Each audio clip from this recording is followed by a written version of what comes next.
నమస్కారం. Traditional food కి స్వాగతం. సాంప్రదాయమైన వంటకాల్లో ఇవాళ కొత్తిమీర పొడి చేసి చూపించబోతున్నాను. వాటికి కావాల్సిన పదార్థాలు ఏంటో ఒకసారి చూద్దాం. కొత్తిమీర పొడికి కావాల్సిన పదార్థాలు: కొత్తిమీర, పచ్చని పప్పు, జీలకర్ర, ఎండుమిర్చి, పోపు దినుసులు, వెల్లుల్లిపాయలు, చింతపండు, ఉప్పు. తయారు చేసుకునే విధానం: కొత్తిమీరని కట్ చేసుకుందాం. కొత్తిమీరని కాడలతో సహా ఇలా కట్ చేసుకుందాం, కొంచెం పెద్దగా.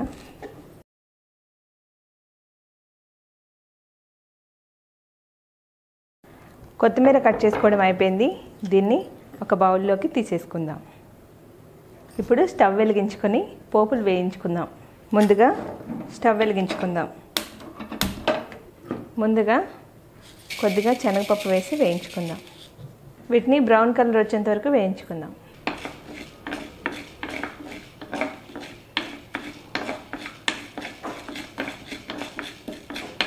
పప్పు దోరగా వేగిందండి. దీన్ని ఒక బౌల్లోకి తీసేసుకుందాం.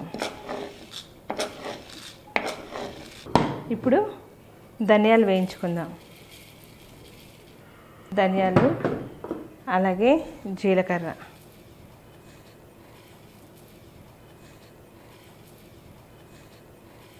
ఇవి బాగా వేగాయండి. వీటిని ఒక బౌల్లోకి తీసేసుకుందాం. ఇందులోనే కొత్తిమీరని వేయించుకుందాం.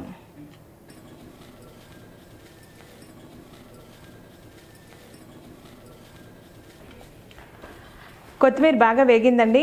దీన్ని ఒక బౌల్లోకి తీసేసుకుందాం.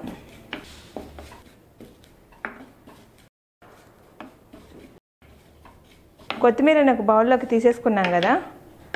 ఇప్పుడు పొడి చేసుకుందాం. ముందుగా వేయించి పెట్టుకున్న ధనియాలు అలాగే జీలకర్రని పొడి చేసుకుందాం.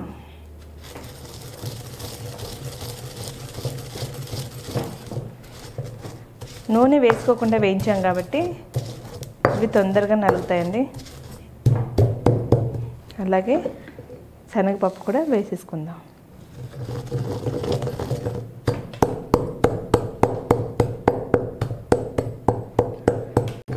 ఇలా దంచుకున్నాం కదా. ఇందులో కొద్దిగా ఉప్పు వేసుకుందాం. కొన్ని వెల్లుల్లిపాయ రెబ్బలు వేసుకుందాం. ఆ తర్వాత కాస్త చింతపండు వేసుకుందాం. ఇందులోనే ముందుగా వేయించి పెట్టుకున్న కొత్తిమీర వేసుకుందాం.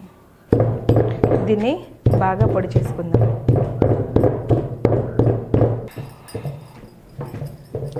ఇందులో కొద్దిగా ఉప్పు అలాగే కాస్తంత కారం వేసుకుందాం.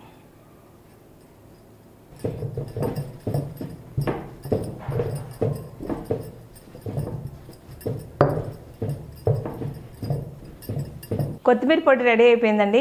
ఎలా ఉందో టేస్ట్ చేసి చెప్తాను. ఫస్ట్ దీన్ని ఒక బౌల్లోకి తీసేసుకుందాం. కొత్తిమీర పొడి రెడీ అయిపోయింది. ఎలా ఉందో టేస్ట్ చేసి చెప్తాను. అన్నంలో పొడి వేసుకుందాం. కొద్దిగా నెయ్యి వేసుకుందాం.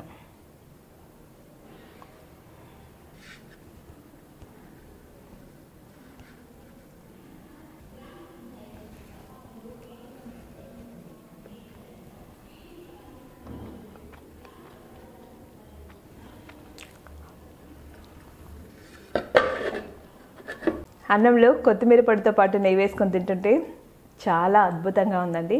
మీరు కూడా ట్రై చేయండి, తప్పకుండా నచ్చుతుంది. మా వీడియో కనుక మీకు నచ్చినట్టయితే లైక్ చేయండి, ఇంకా నచ్చితే షేర్ చేయండి. అలాగే మా ఛానల్ని సబ్స్క్రైబ్ చేసుకోవడం మాత్రం మర్చిపోకండి. నమస్కారం.